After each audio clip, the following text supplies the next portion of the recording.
बाबा साहब का दूसरा नाम आदरणीय बहन कुमारी मायावती जी जिंदाबाद। आदरणीय बहन कुमारी मायावती जी जिंदाबाद। आदरणीय आकाश आनंद जी जिंदाबाद। आदरणीय आकाश आनंद जी जिंदाबाद। बहुजन समाज पार्टी जिंदाबाद। माननीय सांसद जी आगे बढ़ो। माननीय सांसद जी आगे बढ़ो। जोरदार तालियों से स्वागत करते हैं।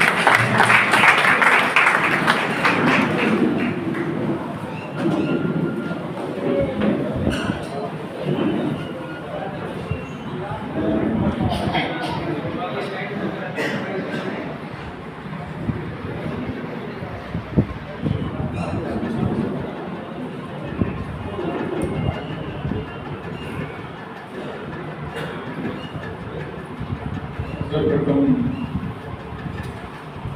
करुणा के सागर तथागत गौतम बुद्ध, सामाजिक परिवर्तन के अग्रदूत, शिक्षा के जनक महात्मा ज्योतिबा फूले, आरक्षण के जनक कुर्मी राजा छत्रपति साहू महाराज, भारतीय संविधान के रचयिता, बौद्ध सत्व भारत रत्न परम पूज्य बाबा साहेब डॉक्टर भीमराव अम्बेडकर, गांव से DS4 बहुजन समाज पार्टी के संस्थापक मान्यवर श्री कांशीराम साहेब एवं बहुजन समाज में जन्मे तमाम संतों, गुरुओं और महापुरुषों के चरणों में श्रद्धा के सुमन अर्पित करते थे। साथ ही बहन कुमारी मायावती जी को अपना आदर्श नेता मानते थे। और आज हरियाणा प्रदेश की इस प्रदेश की बैठक में हमारे बीच में उपस्थित केंद्रीय state coordinator Rajasthan Haryana Shri CP Singh ji, प्रदेश के state coordinator Mahendra Singh Dhania ji, Vishal Gurjar ji, Mahendra Kumar Dajoria ji, Chaudhary Sahiram ji, advocate Netram ji और साथ ही प्रदेश अध्यक्ष जी और यहाँ पर बैठे प्रदेश कमेटी में खास तौर से हमारी बहनें शकुंतला देवी जी, पूनम जी, सट्टा ग्रोवर जी, डॉक्टर जसवीर जी, जिला अध्यक्ष करनाल के साथ साथ में उपस्थित यहाँ समस्त बहुजन समाज पार्टी के जाबाज सिपाहियों के क्रांतिकारी जय भीम करता हूँ। क्योंकि मुझसे पहले तमाम बातें यहाँ पे की गई, लेकिन निष्कर्ष से भी निकलता है अल्टीमेट पार्टी कैसे बनाएंगे। क्या हम उन परंपरागत तरीकों से जो अभी तक चला आ रहा है कंटिन्यूअस उन कामों से पार्टी बढ़ा सकते हैं, या हम सिर्फ मीटिंग करते रहे, जिले की मीटिंग बुला ले या प्रदेश की मीटिंग बुला ले। ये काम तो पिछले 25 सालों से होगा, जो 20 सालों से होगा, कोई ईमानदारी से नहीं होगा। तो क्या एक मात्र मीटिंग करने से पार्टी बढ़ सकती है? या मैं कहूँ मेरे प्रभारीगण जिला कमेटी की बैठक करके चले आए और मैं भी आ जाऊँ आपके बीच में 2-4 दिन दे करके, क्या इससे पार्टी बढ़ने वाली है? पार्टी कैसे बढ़े? मेन हमारा जो एम है, मेन जो हमारा गोल है, जिसके लिए हम यहाँ पर आते हैं, बैठे हुए ये चिंतन करने के लिए आते हैं और ये चेक करने के लिए आते हैं कि पिछले 1 महीने के अंदर क्या काम हुआ और अगले 1 महीने में क्या काम होना है, ये प्रोजेक्शन। और इसके लिए अगर ये निर्धारित नहीं किया जाएगा, काम को लेकर सिस्टम नहीं बनाया जाएगा, तो तक पार्टी नहीं बनेगी। तो पार्टी में हमारी जो बहन जी हैं, जो हमारी मान सम्मान है, स्वाभिमान है, तो हर मीटिंग में बोलती है कि मुझे संगठन चाहिए। अभी CP सिंह जी बोल रहे थे 9 अक्टूबर को उत्तर प्रदेश ने अपनी ताकत दिखाई, 15 लाख लोग मिले। और हमारे बहन जी ने भी बोला कि 15 लाख लोगों की भीड़ इकट्ठी करना संभव नहीं था जब हम सत्ता में नहीं। लंबे अरसे से हम उत्तर प्रदेश में सत्ता में नहीं, हमारे पास संसाधन भी नहीं है, हमारे पास उस लेवल की पावर भी नहीं है। उसके बावजूद हमारे लिए चैलेंजिंग टास्क था। कई बार लोगों ने कहा कि बहन जी हमें रैली करनी चाहिए, तो बहन जी समझ रही थी, डिमांड सभी की रैली थी, लेकिन हम कभी उस लेवल का काम नहीं। जब उस लेवल का काम हमारा तैयार हो जाएगा, उसके बाद हम अपनी ताकत को दिखाएंगे। हमारे बहन जी ने 1-1.5 साल तक स्टेज पर कमेटी के ऊपर प्रेशर दिया, कमेटी के लोगों को समझाया भी, उनसे कहा कि मुझे संगठन चाहिए, बूथ कमेटी चाहिए, सेक्टर कमेटी चाहिए, कंप्लीट विधानसभा कमेटी चाहिए, जिले के पदाधिकारी एक्टिव लोग चाहिए। और जब मान्य बहन ने इसको देख लिया, समझ लिया, कई बार रिव्यू बैठकों का दौर शुरू हुआ उत्तर प्रदेश के अंदर, कई बार रिव्यू बैठक किया, बहन ने खुद बड़ी बारीकी से हर बात को चेक किया। और जब मान्य बहन जी को लगा कि अब 90% हमारी कमेटी तैयार है, तो हमारे बहन ने 1 महीने के शॉर्ट नोटिस में, अभी भी नोटिस दिया, ये नहीं कर रही होने वाला, कहा आपको तैयारी करें। लखनऊ के अंदर ग्राउंड बुक किया जाने लगा, मरम्मत शुरू कर दी गई, लेकिन किसी को नहीं मालूम था कोई रैली होगी। कोऑर्डिनेटर्स ने जाकर के आराम फरान में सारा अरेंजमेंट किया वहां पर। फिर हमारे बहन जी ने 20 तारीख के आसपास ऐलान किया कि 9 अक्टूबर को मानवर कांसीराम साहब के परिनिर्वाण दिवस पर बहुजन समाज पार्टी एक बहुत बड़ी सभा करने जा रही है मानवर कांसीराम साहब के। अब ये चौंकाने वाली खबर थी साहब, और टाइमिंग दिया क्या, सुबह के 9 बजे। सुबह के 9 बजे लोग उठ के नहीं आते, सुबह उठते नहीं। हमारी आधी आबादी तो सो के नहीं उठती। 9 बजे का चैलेंजिंग टास्क था और कहा मुझे सबसे चाहिए, लेकिन मान्या बहन जी पर विश्वास करने वाले लोग और मान्या बहन जी पर सर्वत्र निछावर करने वाले लोग और मान्या बहन जी को अपना भगवान मानने वाले लोग, देवी मानने वाले लोग, मान्या बहन जी के बात के आदेश को अपने दिल से किया। गांव-गांव से लोगों ने अपनी बसें पूछी, गाड़ियां पूछी, लोग पैदल चल पड़े, साधनों से चल पड़े। रात में 12 बजे ग्राउंड भर लिया, रात को 12 बजे ग्राउंड शुरू हो गया, रात भर लोग बैठे और मान्या बहन जी ठीक 8:30 बजे अपने घर से निकले। मान्या बहन जी टाइम ड्यूटी पर, अगर वो कहती 11 बजे मीटिंग स्टार्ट होगी तो 11:01 नहीं होगा, 11 बजे बहन जी गेट पर।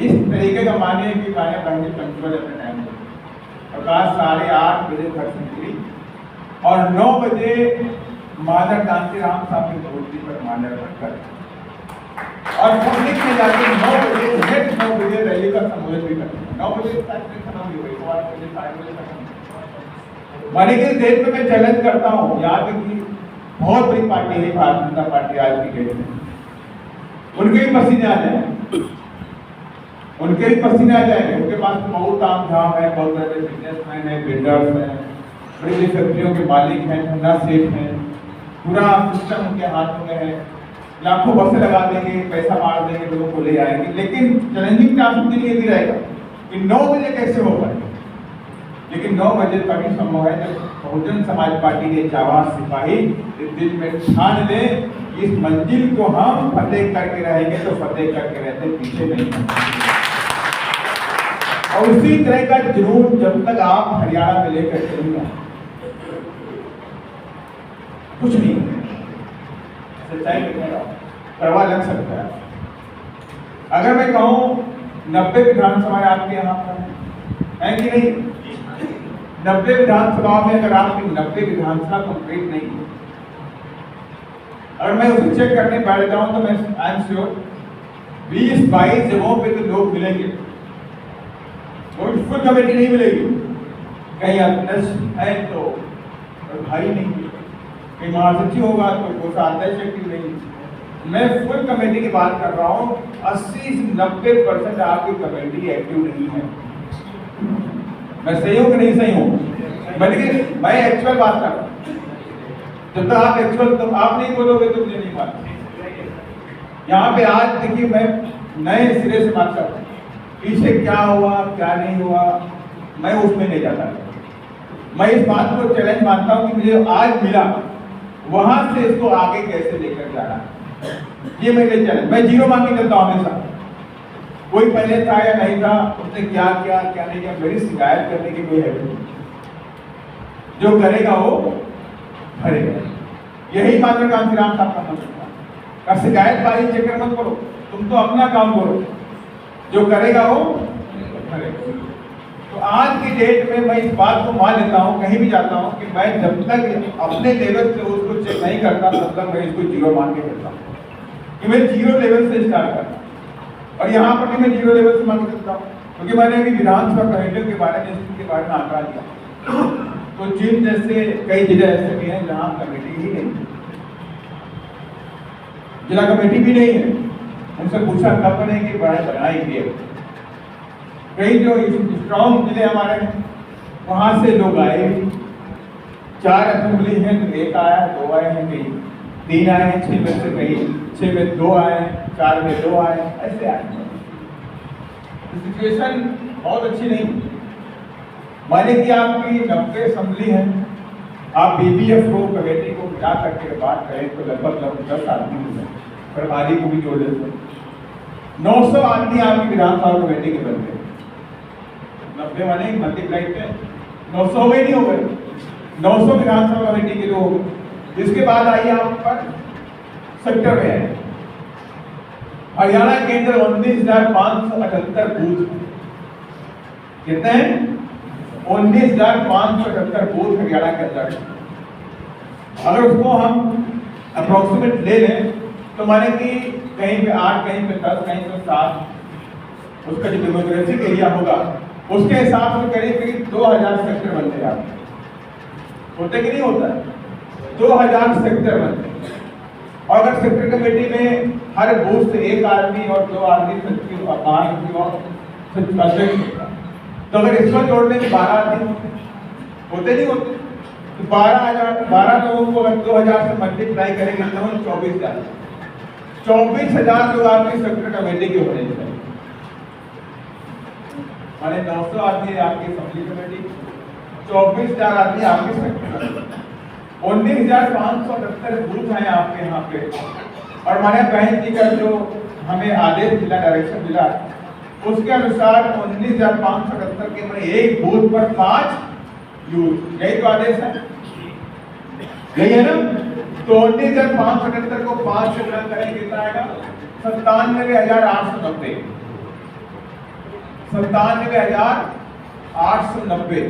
माने आपकी जो बूथ कमेटी के जो मेंबरान होंगे आपके प्रदेश में, वो लगभग 1 लाख, 1,97,890 प्लस 24,000 और प्लस 900 प्लस आपकी जिला कमेटी। आपकी जिला कमेटी जिला है आपके कितने का? 23 को मल्टीप्लाई 7 से कर लीजिए, माने कि 161 के आसपास आपके जिला कमेटी की। तो अगर हम इस सब को जोड़ लेते हैं तो 1,25,26,000 आपकी कमेटी के मेंबर प्रदेश कमेटी में छोड़ देगा, लोकसभा के प्रभारी को छोड़ देगा। ये मात्र उनकी बात कर रहा हूँ, सेक्टर कमेटी, बूथ कमेटी, जिला कमेटी और विधानसभा कमेटी। 1,25,000 एक्टिव पार्टी के वर्कर। अगर आप 1,25,000 पार्टी के एक्टिव वर्कर सोल्जर सामने हरियाणा में खड़े कर दिए अगले 3 सालों तक, मैं भी नहीं कह रहा हूं कभी बढ़ देगा, ये स्टेप बाय स्टेप हो सकता है। एक साथ तो कोई नहीं कर सकता, मैं भी नहीं कर सकता, कोई भी ऐसा नहीं कर पाए, लेकिन चरणबद्ध तरीके में हो सकता है। कि हमने आज 5 जिलों का, माने कि 21 जिले आपके अंदर हैं, 21 जिलों में से हम हर 21 जिलों में से हमने 21 विधानसभाएं ली, फिर अगले चरण में 21 ली, ऐसे 4 चरणों में या 3 चरणों को डिवाइड किया गया। और डिवाइड करने के बाद हमने उस पर काम किया, और काम शुरू करने के बाद अगर हम 2 साल के अंदर भी अगले 2 सालों तक, 3 साल नहीं रहा, 3 साल का चुनाव होता है, अगले 2 सालों तक भी अगर आपने संगठन को पूर्ण निर्माण कर दिया और 2 साल के बाद अगर आपने कहा कि हम आज बूथ कमेटी, सेक्टर कमेटी और जिला कमेटी का संगठन करना चाहते हैं, सम्मेलन करना चाहते हैं, और आपने उनको बुला लिया, तो आप कम से कम 1.5 लाख लोगों की रैली ऐसे चुटकियों में कर सकते हैं, चुटकियों में कर सकते हैं। आपको किसी बुलाने की जरूरत भी नहीं, आप इतने पैसे से मजबूत हो जाए। अगर आपके पास 1.5 लाख पार्टी के वर्कर हैं, पार्टी का हर व्यक्ति जानता है कि बहुजन समाज पार्टी ठंडा सीटों के दम पर नहीं चलती है, हमारे और आपके खून पसीने कमाई से चलने वाली पार्टी बहुजन समाज पार्टी ईमानदारी के साथ चलती है। अगर ये बूथ कमेटी के लोग ठान रहे कि भाई अगर हम एक पूरे बड़ी रैली करेंगे और हम सब लोग 50 रुपए ही 100 रुपए पार्टी को कंट्रीब्यूशन करेंगे, मात्र 100। अगर 1.5 लाख लोग 100 रुपए देंगे कितना हो जाएगा?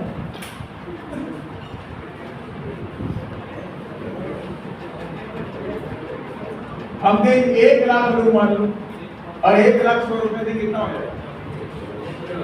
1 करोड़ हो गया, नहीं हो गया? और किसी को कोई दबाव नहीं। अगर 1 करोड़ रुपया आपकी पार्टी के पास रिजर्व फंड हो जाए तो मैं चैलेंज के साथ में कहता हूं कि बड़ी बड़ी पार्टियों को टक्कर दे। हमारे पास फोर्स भी है और हमारे पास मनी भी है कि नहीं? अगर इस सिस्टम में काम करेंगे तो आगे बढ़ेंगे, और मेरा यही सिस्टम है काम। और जब कोई काम नहीं करता है मंच पे बैठने वाले लोग, तो मैं खुद चल पड़ता हूँ, इनसे नहीं हो रहा तो मैं चलूंगा। बिहार में जब चुनाव आने वाला था, अप्रैल में हम लोगों ने समीक्षा करी, काम चल रहा था, कंटिन्यूअस मीटिंगें चल रही थी। अप्रैल में समीक्षा हुई, अप्रैल से जस्ट पहले मार्च में समीक्षा हुई, और समीक्षा में ये मालूम हुआ कि हमारे पास 90% कमेटी नहीं है। अब चैलेंजिंग टास्क था और अपनी इज्जत बचाने का भी था कि पहले तो हम एक पहले बना भी थे, और इस बार भी हमारा 2-4-5 उसको 4-5 मिले नहीं बनेंगे, 6 मिले नहीं बनेंगे, 10 मिले नहीं बनेंगे। तब हम लोगों ने खुद कमान संभाली, हमने सबसे बोला कि हमने रात दिन काम किया। अप्रैल से लेकर अक्टूबर तक कंटिन्यूअस 10 संख्या में काम किया, रात दिन क्या करके बूथ कमेटी, सेक्टर कमेटी आई, बरसात हुई, जाड़ा भयंकर गर्मी होती रहा, लेकिन कोई फला नहीं। धूप में जाकर कमेटी बनाई। कमेटी बनाने के बाद आप ये समझ लीजिए बिहार में बीजेपी की आंधी थी। डिस्ट्रीब्यूशन आपको पता है, बिहार में बीजेपी की आंधी थी। 10,000 रुपए अकाउंट में आवाज नहीं आ रही,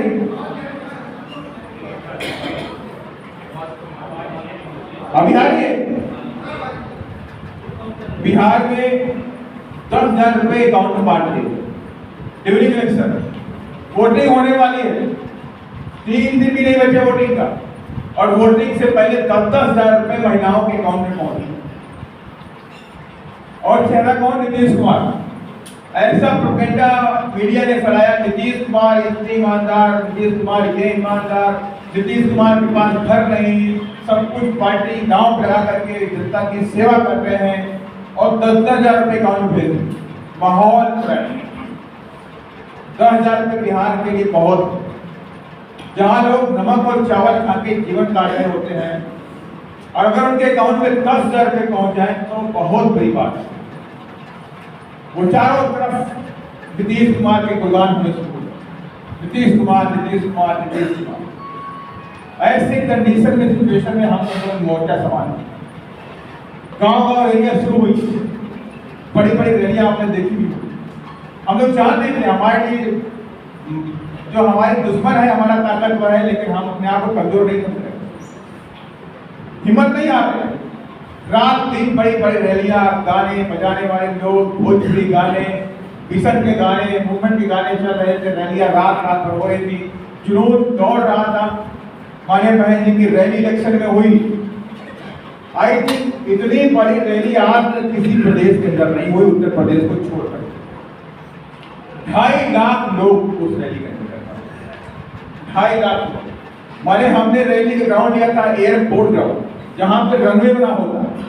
रनवे 900 मीटर का था, बना 900 मीटर का रनवे बना हुआ था, बड़ा सा ग्राउंड था।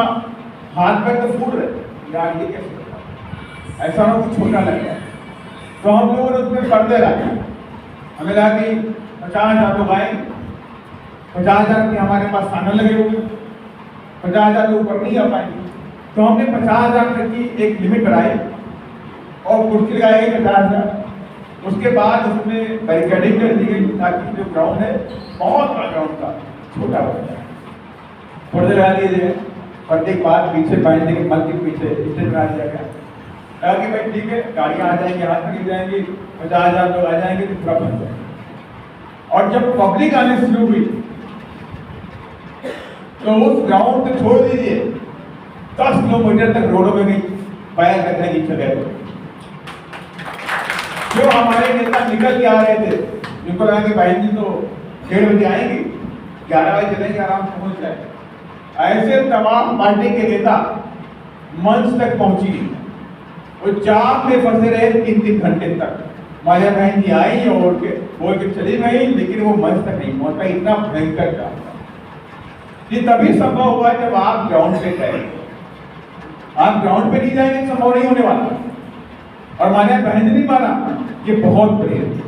माल्या बहन जी को सारी रैली की सच्चाई, जब हेलीकॉप्टर बैठते हैं और जो ऊपर से निकलते हैं, राउंड मारती है बहन, 2-4 बार तो कोई बैठा हुआ बहन जी के साथ में, तो डरता था कि भाई पड़ता क्या आदमी बहुत कम इसमें ऊपर दिखाई पड़ता था, तो कितने आदमी कितने नहीं है, बड़े सामने आपको रहे बहुत है, ये ऊपर दिखाई पड़ता था।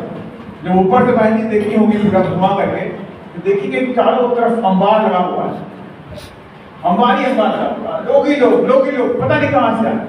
तो इतनी इसकी मोहब्बत बहन जी के साथ लोगों के लोग करते हमारे बहन जी को, लेकिन काम आपको करना पड़ेगा, और काम आप नहीं करेंगे बात कहाँ से करेंगे। माल्या बहन जी का बहुत अच्छी रैली, बहुत बड़ी रैली, अभी तक इतनी बड़ी रैली कभी नहीं हुई। बात हमारे भाई ने लखनऊ की मीटिंग में बोला। तो इस तरह से हम चुनाव में गए, और चुनाव में हम कई सीटों पर 65,000 वोट पाए, 65,000 और 80,000 वोट पाए। 2 सीटें सेकंड पोजीशन पे आई और 1 सीट बराबर जीत गए। 1 सीट जीत पाए, उसको भी हरा रहे थे वो लोग। हमारे एक कार्यकर्ता रोडों पर निकल गए, रोड एक ब्लॉक कर दिया, हाईवे जाम हो गया, पुलिस की गाड़ियां फूंक दी गई, इलेक्शन कमीशन गाड़ियां फूंक दी गई, क्योंकि जीते हुए आदमी को हराने में लगे हुए थे। कार्यकर्ताओं ने पुलिस से हाथापाई शुरू हो गई, चारों तरफ आग लग गई।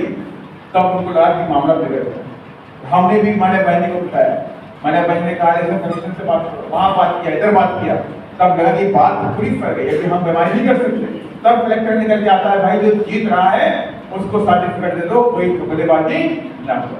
तब तक रात में मालिक काउंटिंग खत्म हो गई, शाम को 7 बजे, और उसको 11:30 बजे उसको सर्टिफिकेट दिया, रात को 11:30 बजे। 2 सीटें सेकंड पोजीशन पर, कई सीटों पे 45,000, 48,000, 55,000, 58,000 ऐसे वोट मिला। 8,75,000 के ऊपर वोट लेकर गए। और आप मेहनत करेंगे तो 100% कामयाबी मिलेगी। ये जरूरी नहीं बड़ी कामयाबी मिलेगी, जरूर छोटी हो या बड़ी। अगर आप मेहनत नहीं करेंगे तो बात नहीं। और मेरा मेन जो फोकस है हरियाणा में लेकर के, यहाँ पर सिर्फ मैं इधर रैली करने, आपकी प्रदेश की बैठक करने आया और बैठक में लच्छेदार बातें करके आपसे चला जाऊँ, मुझसे कुछ फायदा नहीं। या मैं अपने स्टेज पे बैठे हुए नेताओं को बुलाऊं, वो आप भी बोलो, वो भी अपनी लंबी लंबी स्पीच देके फिर हट जाके बैठ जाए, उससे क्या होता है? उससे नहीं होने वाला। काम तब बढ़ेगा जब आप ग्राउंड पर जाएंगे। आप ग्राउंड पे नहीं जाएंगे तो काम बीएसपी का नहीं बढ़ेगा। लोग हार रहे हैं, लोग थक रहे हैं। आप तो पार्टी के वर्कर हो, आप तो आओगे, लेकिन समाज को कैसे जिंदा करो? समाज सो गया। आप समझ लीजिए 17% के वोट बैंक वाला स्टेट आज 4-4.5% के वोट पे रहे। एक जमाने में आपको 16 लाख वोट मिला, आज आपको 5,18,000। यही तो आंकड़ा है आपके पास। 17% के माने कि 16 लाख वोट मिला होगा, 15 लाख के ऊपर मिला होगा, और आज आपको मिल रहा है 5 लाख वोट मिला, माने कि 10 लाख लोग आपसे दूर हो। अब आप सोचिए हमारी और आपकी मेहनत कैसी है।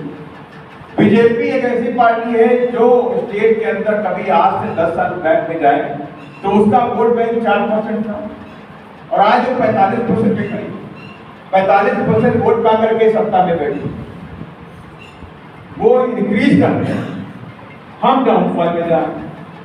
माने कि अगर हम कहीं ना कहीं से अपने काम को तो तवज्जो नहीं दे रहे, या हम जहां पे थे उतना भी अपने आप को बचा के नहीं रख पाए। बाबा साहब ने नहीं कहा था कि अगर आप मिशन मूवमेंट को बढ़ा ना सको तो पीछे मत होने देना, ये बात आप अगर बढ़ा नहीं सकते तो उसको पीछे मत जाने, ये मैं आपसे कहता हूं। लेकिन आज की डेट में हम पीछे की तरफ जा रहे हैं, तो इसको आगे के ले जाने के तरीके क्या थे? आगे ले जाने के तरीके पहले आपने जो किए वही तरीके हमारे पास हैं।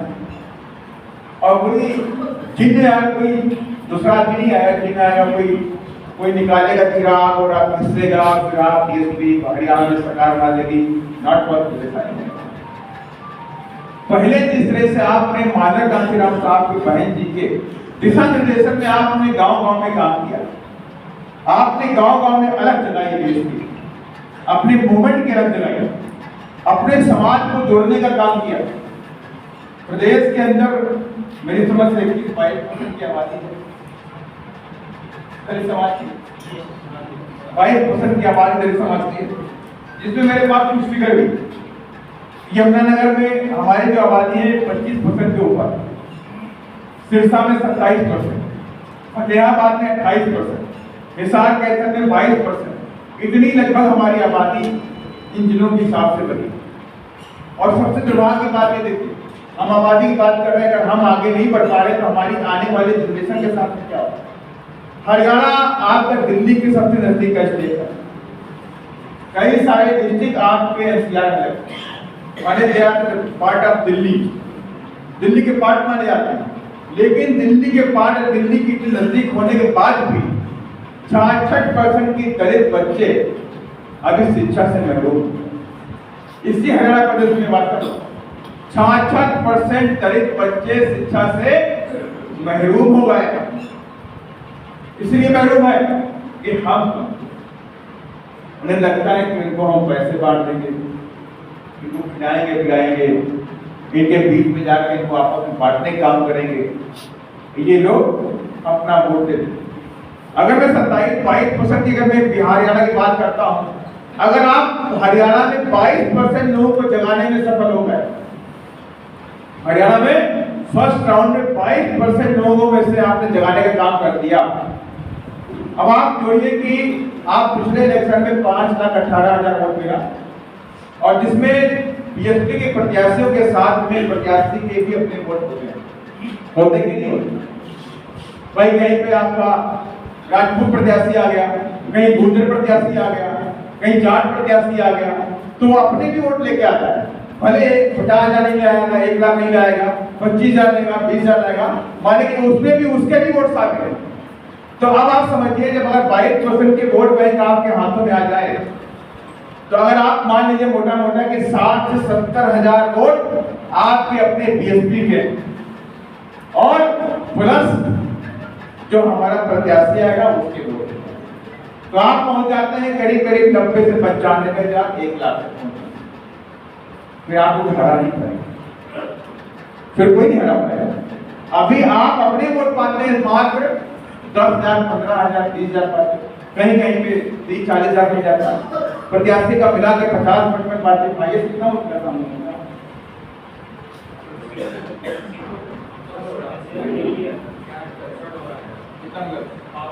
52, मैं 50 का टेबल ले रहा था। आप 52 से 55,000 के आसपास आइए छोड़ पाते, अटेंडेंस हमारी मजबूत जगह। अगर इसी तरह से और भी सीटें जो हमारी पॉपुलेशन के हिसाब से अच्छे जिले हैं, अगर आप ऐसे 50 सीटों पे या 30 सीटों पर भी परफॉर्मेंस देते हो कि आप 30 सीटों पे 5,50,000 के ऊपर, 55,000 के ऊपर वोट पा रहे, तो 30 सीटों में से आप कम से कम 10 से 15 सीटें भी जीत करके आए। लेकिन इतना आसान भी नहीं है कि हम आए और बातें करें। इसके लिए आपको संघर्ष करना। जब आप कमेटी बनाने के लिए जाओगे तो तमाम तरह के संघर्ष, तमाम तरह की दिक्कतों का झेलना आपको सामना करना पड़ेगा। कहीं पे हमारे पार्टी के वर्कर के पास मोटरसाइकिल है तो कहीं नहीं, कहीं हमारा पार्टी के वर्कर गरीब है, कहीं ठीक ठाक। सबको चलाने की जिम्मेवारी पड़ेगी, सबके साथ सामंजस्य बना के उनको आगे बढ़ाने की जिम्मेदारी बनेगी। कोई मेल, अगर आपस में भेदभाव होगा, आपस में व्यवस्था होगी, तो आप समझ लीजिए कि आप अपने मिशन मूवमेंट के साथ में धोखा देंगे। व्यवस्था है अगर आपके अंदर, दुर्भावना अगर आपके अंदर आपस में है, आपस में काम करने वालों के प्रति आपके अंदर सम्मान नहीं है, तो आप पीछे जाते हैं। आप समझ लीजिए भी आपने देखा कि ऑपरेशन सिंदूर हुआ नहीं हुआ था। ऑपरेशन सिंदूर एक टीम वर्क था, आगे नहीं था, एयरफोर्स का टीम वर्क था और थल सेना सब टीम वर्क में काम। अगर सोचो 50 हवाई जहाज अपने थे पाकिस्तान में और आपस में 25 लग रहे होते, तो पहले जा मैं बात में आता। अगर 5 हवाई जहाज आगे आते हैं, पीछे वाले कहते भाग लो यार, बिल्कुल अड़ने दो, तो क्या होता? सब थोड़ा साइड हो जाता। जब कोई टारगेट को अचीव करते हैं कि कोई टारगेट हमारा सामने है, हमारे सामने टारगेट होगा, आप मेरी समझ से 2029 असेंबली को 29 में होगा ना, 29 में पार्लियामेंट भी होगी। और हम 2029 लेके चल, हमारा और आपका लक्ष्य है 2029 हरियाणा। दोनों चुनाव होंगे साथ में, आगे पीछे 6 महीने डिफरेंस हो। पहले होगा पार्लियामेंट, उसके बाद असेंबली का। तो पार्लियामेंट का आपका सेमीफाइनल हो जाएगा, पार्लियामेंट तो आपका सेमीफाइनल हो जाएगा और असेंबली आपको फाइनल होगा। और 2029 में को लेकर तैयारी अभी शुरू कर कि हम पार्लियामेंट को लेकर तैयारी कर रहे हैं। और जो हमारे बहन जी के बताए हुए गाइडलाइन के अनुसार संगठन होता है और अगले 3 सालों के अंदर हमने संगठन खड़ा कर दिया, तो नो डाउट आप कम से कम 20 से 22% वोट बैंक के मालिक बनने जा रहे हैं 2029 में। और कैसे होगा? जब आप बूथ कमेटी बनाने जाएंगे, बूथ कमेटी भी बनाने जानी पड़ेगी। बूथ कमेटी जब बनाने जाएगा तो गांव में 20, 25, 50 लोग इकट्ठे हो जाएंगे, होंगे कि नहीं होंगे? मानते ही नहीं मानते इस बात को? जब 50 लोग इकट्ठे हो जाएंगे तो आप अपनी कैडर की बात करो, आप उनको समझाने का भी काम करो। एक गांव से बात जितनी पाई, आज नगला गांव में आए थे मीटिंग करने, तो अगले गांव के लोग फोन आ जाए और अच्छा मीटिंग हुआ है, कम से कम बीएसपी वाले दिखाई पड़ता। हमारे सबसे बड़ी प्रॉब्लम यही है कि हमारे लोग उन मन में ये बैठ गया कि बीएसपी वाले दिखाई नहीं। सबसे बड़ी प्रॉब्लम ये है कि बीएसपी वाले दिखाई नहीं पड़ता। बाकी बीजेपी में ये प्रॉब्लम नहीं है। बीजेपी का वोटर है बड़ा होशियार, उसे पता है कि मेरा बीजेपी वाला नेता आए मेरे दरवाजे चाहे ना आए, लेकिन हमें बटन दबाना है फूल का। उनके सामने समस्या नहीं है, लेकिन हमारे यहाँ एक साइकोलॉजिकल समस्या है। अगर आप बीएसपी के वर्कर गांव में नहीं जाएंगे, गांव में बैठेंगे नहीं, उनकी सुनेंगे नहीं, अपनी बताएंगे नहीं, तो उन्हें लगेगा बीएसपी वाले तो आते हैं यार, बीएसपी तो खत्म हो गई, बीएसपी तो काम ही नहीं करते, तो आपको वोट भी नहीं करते, आपको वोट नहीं करेंगे। वो जाके कहीं और वोट डाल, कहीं क्या बीएसपी तो आने नहीं, बीजेपी को रोकना है, चलो कांग्रेस को दबा दो। हमारा 50% मोर देन 50% वोट इसी बात पे ट्रांसफर होता है कि बीजेपी को रोकना है, बीजेपी को रोकना है, बीजेपी को रोकना है, और वो वोट डालते हैं कांग्रेस। अगर ये दिमाग से निकाल दें कि मैं बीजेपी से भी मतलब नहीं है और कांग्रेस से मतलब नहीं है, हमें तो बीएसपी को सत्ता में लेकर के आना है, अगर ये दिमाग में बैठ जाए तो फिर हमें कोई रोक नहीं। और ये बात पहले थी लोगों के अंदर, जब माननीय कांसी राम साहब को वो दौर, माने बहन जी का वो दौर चल रहा था, तो लोगों में एक जुनून था कि हमें अपनी सरकार लानी है, हमें अपनी सरकार बनानी है, हम अपनी सरकार को बढ़ाने की राय रहे थे। और आज समाज क्या करता है? बीजेपी को रोकने की राय करता है। जब आप गांव में जाने का काम करेंगे तो लोगों को समझाने का काम भी करेंगे कि वोट की ताकत क्या होती है, संवैधानिक अधिकार हमारे क्या होते हैं, सरकार के अंदर कितनी पावर होती है। जब ये सारी बातें आप बताओगे तो 100% समाज आपकी तरफ देगा। जब तक आप नहीं जाएंगे बात नहीं। और इसीलिए हमने कुछ रास्ते भी निकाले। ये हमने कहा कि बूथ कमेटी का कमेटी और ये जो हमारा सेक्टर कमेटी, असेंबली कमेटी, जिला कमेटी, तो पहले चरण में हम अगली मीटिंग तक आप सभी लोग जिम्मेदार होंगे जिला कमेटी के साथी के काम। अब हमारे जो प्रभारी गण है जिले के अंदर जब जाएंगे तब आप उनके सामने अपनी विधानसभा कमेटियों की अटेंडेंस लगवाने का काम करें। या आप पॉइंट लीजिए कि विधानसभा कमेटी आप अपनी कंप्लीट रखेंगे। मैं मानता हूं कि भाई लोग दूर हैं, सिरसा से, यमुनानगर से, माला से नहीं आ पाए, जगाधरी से नहीं आ पाए, दूरी है डिस्टेंस सबकी यहाँ पर, वो नहीं आ पाए किन्हीं कारणों। लेकिन अगर आपके जिले में मीटिंग हो रही है तब तक आप अपनी कमेटी के अटेंडेंस करवाएंगे। ये साहब ये मेरी सारी विधानसभा कमेटी चारों या छह विधानसभा कमेटी खड़ी है और ये सारे के सारे एक्टिव हैं, जो एक्टिव नहीं थे हमने उनको चेंज कर दिया और इनकी सबकी मेंबरशिप हमारी काटनी, मेंबरशिप भी बनाना होगा, मेंबरशिप भी काटनी है। साहब ये मेरी असेंबली कमेटी तैयार है, ये सारे के सारे जिले कमेटी के लोग हैं।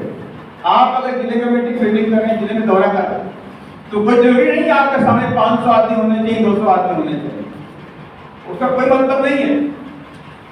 मतलब ये है कि काम करने वाले कितने लोग सामने बैठे। हम बैठा तो ले आए 200 आदमी और 200 से 400 नहीं होते, 400 से 600 नहीं हो रहे, 600 से 800 नहीं हो रहे, 800 से 1600 नहीं हो रहे, तो क्या फायदा होगा उसका?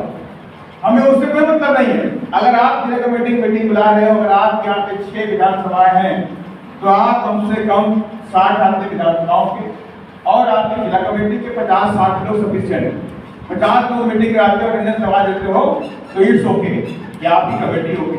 फिर अगले चरण में जब बात करेंगे तो विधानसभा के बाद हम सेक्टर कमेटी के फॉर्मेशन की बात करेंगे कि हमारी सेक्टर कमेटी बनने शुरू।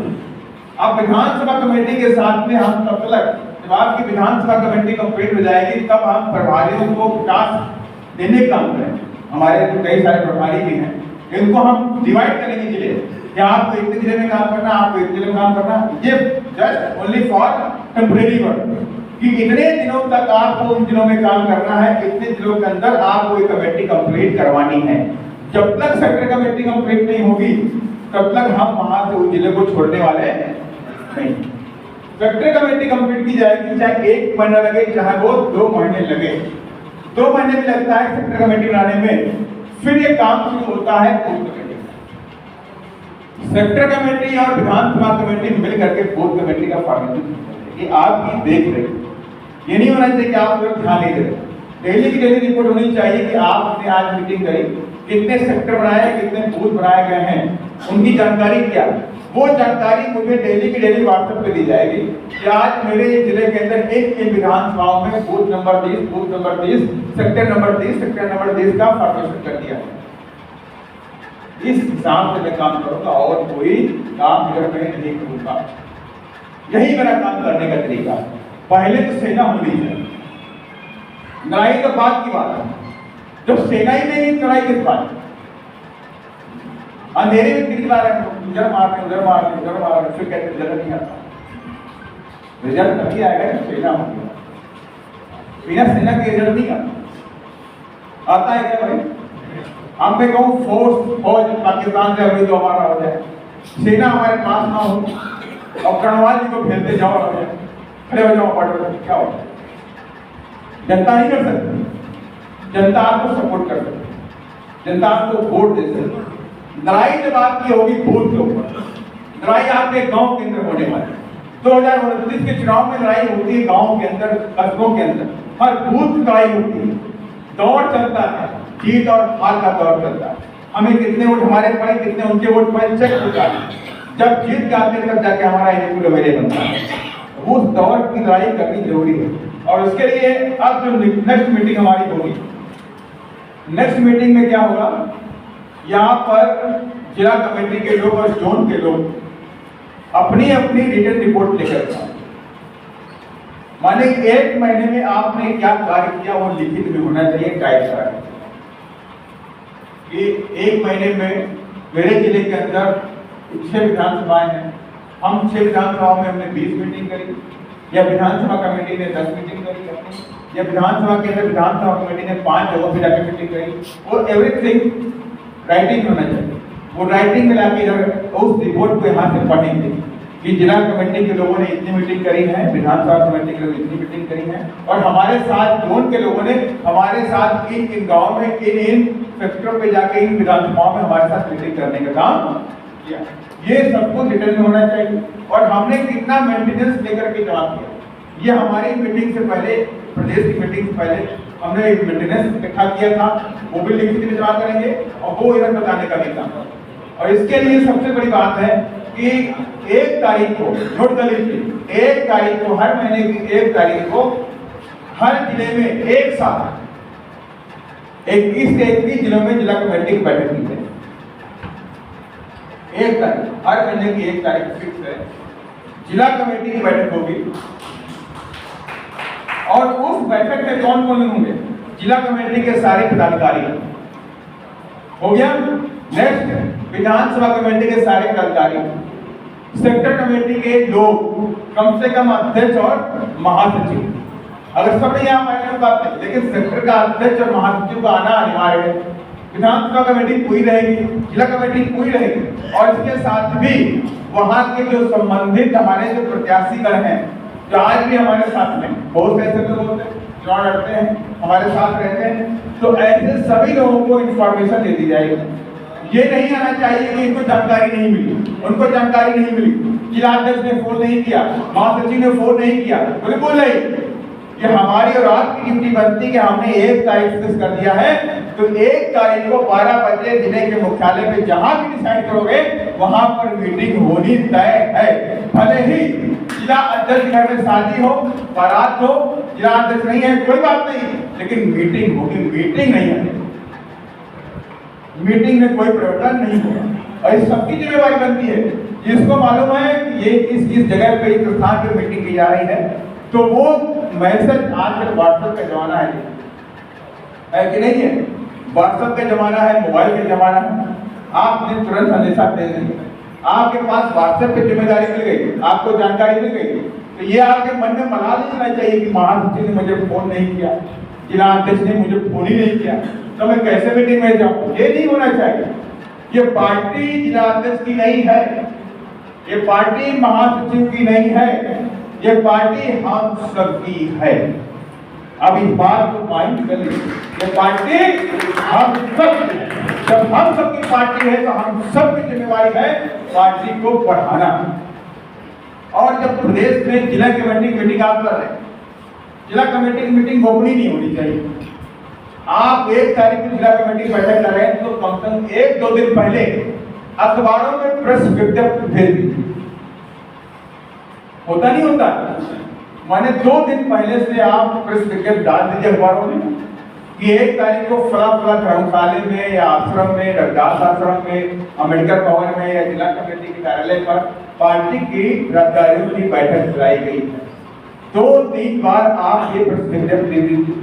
और जब आप मीटिंग कर रहे हैं तो मीटिंग से कम 100-500 मीटर तक, 200-300 मीटर तक पार्टी के झंडे जरूर हैं। बिना झंडे की मीटिंग कर रहे हो, जंगल में मोर नाचा किसने देखा? जो आज दुनिया हो गई दिखावे की, दिखना चाहिए कि जब मीटिंग कर रहे हो तो झंडे जोड़े। कि अगर आप किसी गली में, आप मोहल्ले में या शहर में कभी मीटिंग कर रहे हो तो आज पास कम से कम 100-200 मीटर तक आप एक झंडे लगाओगे। लोगों को एहसास होना चाहिए कि आज कुछ ना कुछ तो भाई हो रहा है, कुछ ना कुछ कहीं ना कहीं ये मीटिंग चल रहा है। झंडा ही हमारी आइडेंटिटी है, झंडा ही हमारी पहचान। झंडा लगा है तो माने कि बीएसपी में ताकत लगी है, बीएसपी में ताकत है। झंडा नहीं है तो बीएसपी में ताकत नहीं। और इसके साथ ही गांव के अंदर एक अवेयरनेस लाने के लिए, गांव में रहते हैं आप, कस्बे में रहते हैं, पंचायत में रहते हैं, वहां अवेयरनेस कैसे लाएंगे आप? उसके लिए सिस्टम बनाया। आप पार्टी के पदाधिकारी हैं, जिला कमेटी के जितने भी लोग, पार्टी के संबंधित लोग, सबके घर में पार्टी का झंडा होना अनिवार्य है। घर पे झंडा अनिवार्य, और गाड़ियों में भी झंडा होना है। और आप जब देख रहे हैं कार तो बड़ी सारी खाने झंडे ही नहीं लगे होते, बहुत कम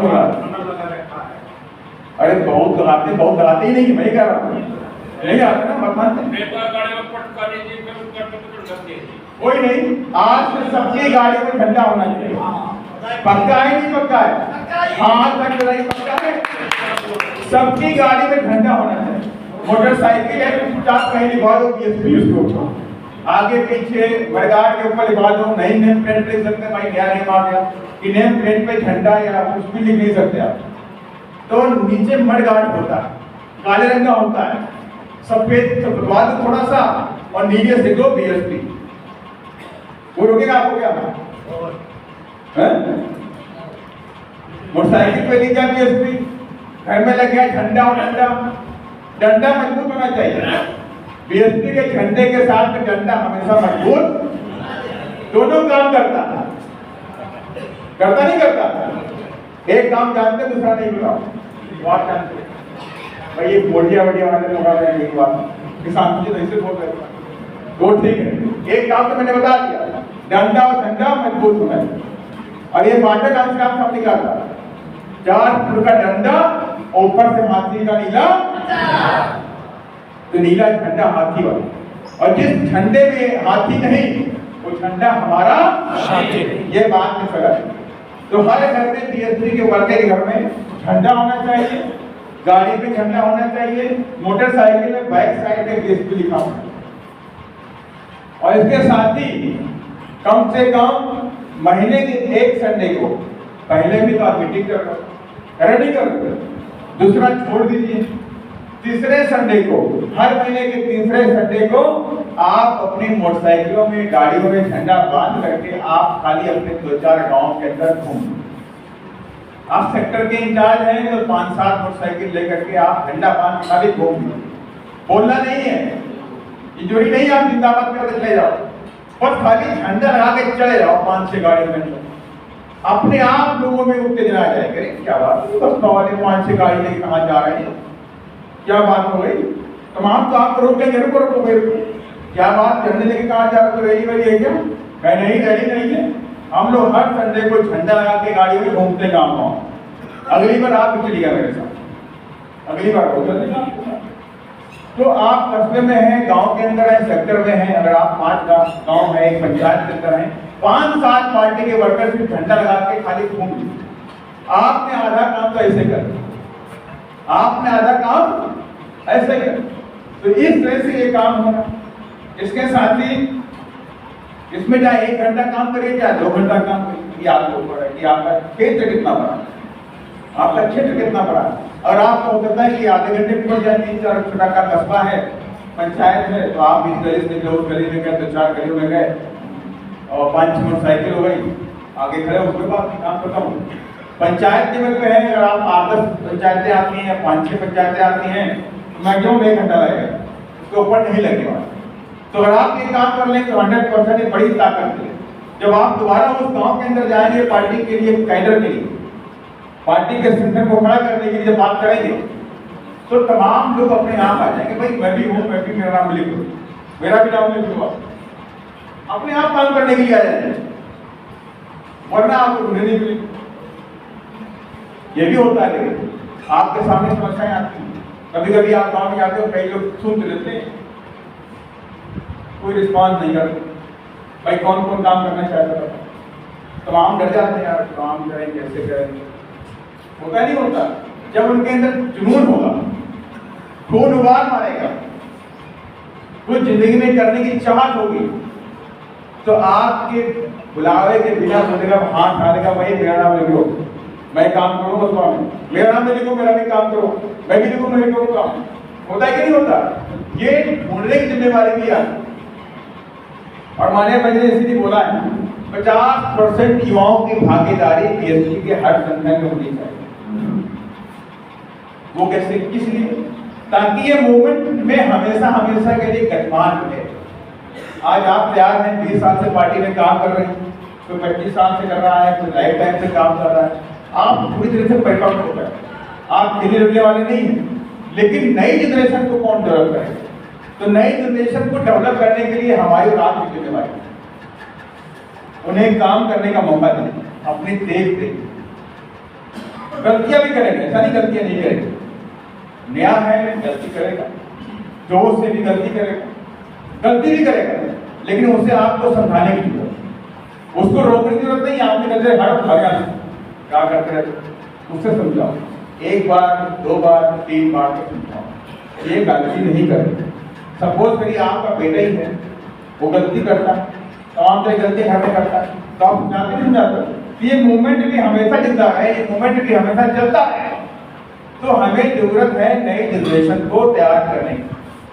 और पार्टी के तमाम लोग यहाँ बैठे हुए, अगली बार भी नोट कर लीजिएगा, पार्टी का कोई भी इवेंट होता है, धरना प्रदर्शन को छोड़ करके, धरना और प्रदर्शन को छोड़ करके कोई भी पार्टी का इवेंट होगा रैली पार्टी की रही है, पार्टी के जिले के कोई आपने बाबा साहब की जयंती है, महात्मा गांधी राम साहब की जयंती है, पंत प्रकाश जी की जयंती है, तो कोई भी इस तरह का इवेंट होते तो पार्टी ऑर्गेनाइज कर रही है, तो आपको उसमें अपने पूरे परिवार के साथ में शिरकत करनी है, पूरे परिवार के साथ में शिरकत करनी, ये नहीं अकेले चले आ रहे हो लेकिन चिंता, पूरे परिवार को लेकर। आप परिवार को लेकर नहीं आएंगे तो नई जनरेशन को इंस्पिरेशन कैसे मिलेगी, उन्हें लड़ने की ताकत कहां से मिलेगी, उन्हें भिड़ने की ताकत कहां से मिलेगी। तो नई जनरेशन को साथ में लेके आ, बेटा है, बेटी है, घर में बीवी है, बहन है, भाई है, उनके बच्चे हैं, ये हमारा फंक्शन है, हमारा फेस्टिवल है, ये सब जो कुछ भी है हमारे महापुरुष हैं और कोई हमारा नहीं है। तो उनकी जयंती हो जो भी है, उनको इंस्पिरेशन दिलाने के लिए, उनमें जागरूकता पैदा करने के लिए हमें अपनी फैमिली के लोगों को भी पार्टी के हर इवेंट में लेकर के भी आने का।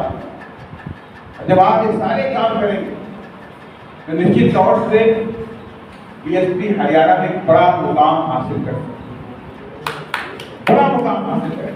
समय लगेगा, ये शॉर्ट टाइम का नहीं है कि हमने आज बोल दिया कल मिल जाएगा, स्टेप बाय स्टेप होगा, धीमे धीमे होगा। गतिशीलता बनाए रखनी पड़ेगी, गतिमान बना रहना पड़ेगा, मौसम में रहना पड़ेगा हमेशा, और दिमाग में बैठा रहना पड़ेगा 29 को हमें हरियाणा की सत्ता अपने हाथों में लेनी है। अभी हमारे पास समय है, 3 साल की मेहनत में हम मुख्यमंत्री बन करके बीएसपी का सिंबल बैठाएंगे। अगर ये बने खा लेंगे टीम के साथ में तो कोई माई का लाल आपको रोक नहीं पाएगा।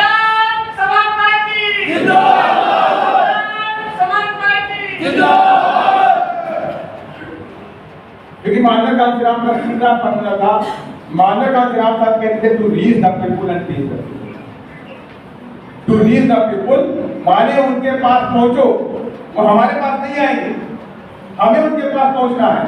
टू रीच द पीपुल, लोगों के पास पहुंचो, और टीच द पीपुल, उनको समझाओ, उन्हें पढ़ाओ, उन्हें बताओ उनके अधिकारों के बारे में। जब उन्हें अधिकारों के बारे में मालूम होगा तब वो जगेंगे, जब जगेंगे तो आपके इस कार्य में हिस्सा बन करके दौड़ेंगे। ये काम जो बताया है हमें माननीय राम साहब ने, वही करना है। और मुझे पूरा यकीन है इन कामों को बांटने के लिए भी हम सिद्धि सिंह जी को ऑर्गेनाइज करेंगे कि वो इन प्रभारी गणों को इस काम के आधार पर जिस तरह से हम लोगों ने प्लान किया है राजस्थान के अंदर, उसी प्लानिंग के तहत जहां भी काम करेंगे निश्चित तौर से जो मान्य बहन जी का विश्वास है, उस विश्वास पे हम सब लोग, मैं नहीं, हम सब लोग पूरी तरह से खरा उतरने का काम हम करके रहेंगे और अपने मूवमेंट को हरियाणा में बढ़ा के रहेंगे। और इस क्लास में एक बात कहते हुए, जीत की खातिर जुनून चाहिए, जीत की खातिर। अब जुनून है नहीं, ठंडे ठंडे बैठे हो आप लोग, लगता ही हरियाणा में, इससे ज्यादा जुनून तो बिहार के अंदर दिखता है, लगता ही हरियाणा में बैठा हुआ है। मुझे लग रहा है कि मैं साथ पश्चिम बंगाल में बैठा हुआ। जीत के खातिर जुनून चाहिए, उबाल हो ऐसा खून चाहिए। जीत के खातिर जुनून चाहिए, उबाल हो ऐसा खून चाहिए। ये आसमान भी आएगा जमीन पर, ये आसमान भी आएगा जमीन पर, बस इरादों में जीत की खून चाहिए। जय हिंद, जय भारत।